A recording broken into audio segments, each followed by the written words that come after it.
Hey inner tubes! So, I had a really cool plan for this week, but unfortunately didn't have time to do it, so that'll be ready next week. But I'm not going to leave you guys high and dry. What do you take me for? Someone who leaves people high and dry? I don't know what that entails. I guess marijuana and drought. Regardless, I thought I'd just show you guys something I've been working with on the side, a little personal project. So I do a little computer programming. I'm not great. I know mainly Python and a bit of C, also MATLAB, but recently I've been toying with a really fun program. It's called AutoHotKey. You can download it for free. It's fairly easy to write. If you have any proficiency in any other form of computer coding, you should have no trouble using it. The thing about AutoHotKey is it has built-in features that allow you to control the mouse, control what's typed, which means really fun applications. Whoa, my shirt is different because I'm filming this 2 days later. So I had my wisdom teeth pulled, so I've been kind of out of commission for a little. Anyway, I wanted to showcase a little how this program works. So let me just get my video screen recording software going. Alright, we'll put that in the corner for now. Hope it works. Alright, so when you download the program, I'm going to include a link below. Just go to where it was saved, so I'll find that quickly.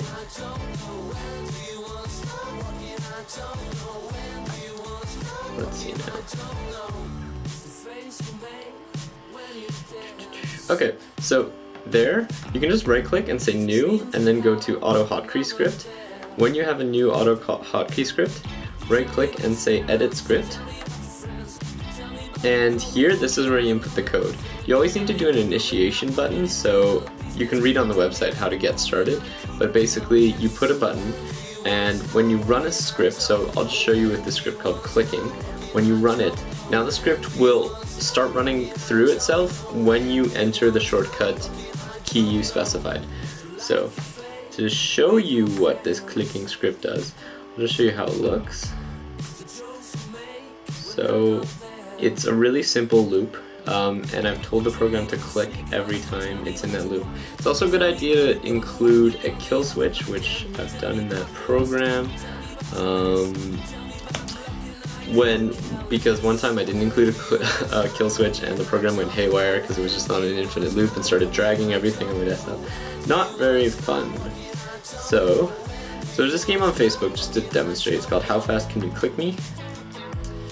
Really simple game. How's that going? Okay, so first good. Alright, so let's start this game. Man versus machine, my turn.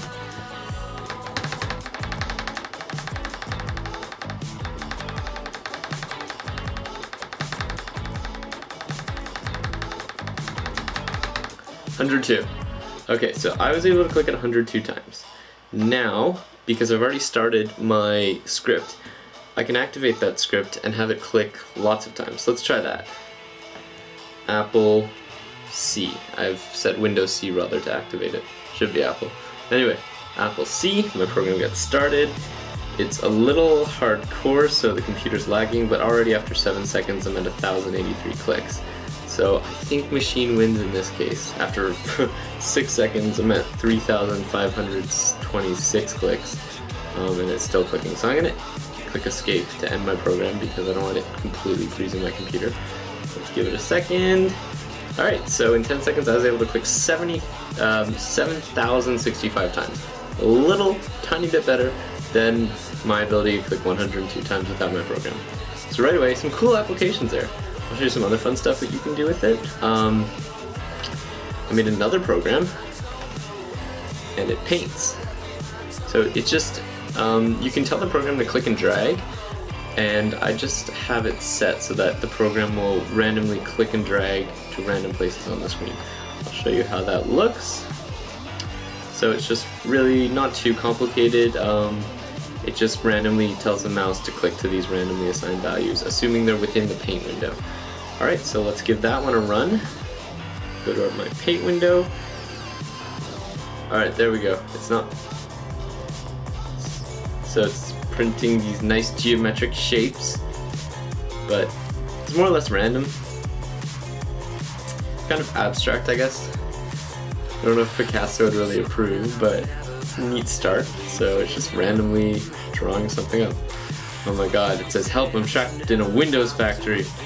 Not actually, but yeah, there it goes. So it's doing some kind of cool stuff.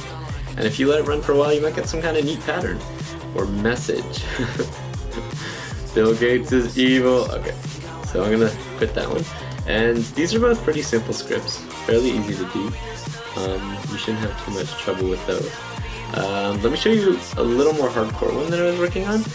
So this one, what it's set to do is look around the screen and find matching colors, because you can actually tell the computer to go and find the color to a specific pixel. So just another way you can interact with what's happening on your screen. So this one is specifically designed to, I showed this to a few of my friends and they thought it was pretty cool. You know Bejeweled, it's like this game with the colored gems. Playing now, and we're gonna click Apple B, and we're gonna let my program have some fun. Unfortunately, the program's still pretty slow. It's not nearly as good as a human player, but still, it's playing Bejeweled, which is pretty cool. You can see it is pretty slow. Takes a while for it to find the moves, and also it doesn't really optimize, and sometimes, yeah, it makes mistakes. Just there, it wasn't quite able to figure out where to go. But it's still playing. I'm happy with it. It's the next step would probably be to optimize it, so it looks for combinations of 4 wherever possible. But what I have it doing now is just scrolling through the rows, and for each gem, it looks all around it and tries to find similar gems. So very slowly it goes through them. The problem is there's so many gems it has to check that it does take a huge amount of time. And it has to check out the color for each gem and then figure out how to drag it. I'm not a super efficient coder, so there's probably a better way to go about doing this.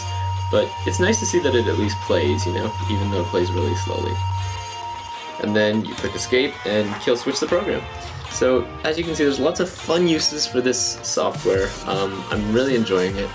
And you could also do some malicious things, like get a computer to sort of go crazy and start deleting things. So don't join the dark side. There's a lot of warnings on the website, and they're like, don't do anything evil with this. We've given you power, don't abuse it. But it's a fun thing to try. If you've never coded before even, it's not too hard. And you can do some fun stuff. So that's all for today. I'm going to include links below where you can download AutoHotKey. It's really fun, it's free as I said, and if you find yourself bored one afternoon, it's a great thing to try. All sorts of fun applications. Anywho, that's all for this week. Tune in next week for another fun episode of Zeeblog, and that's it for now. Bye!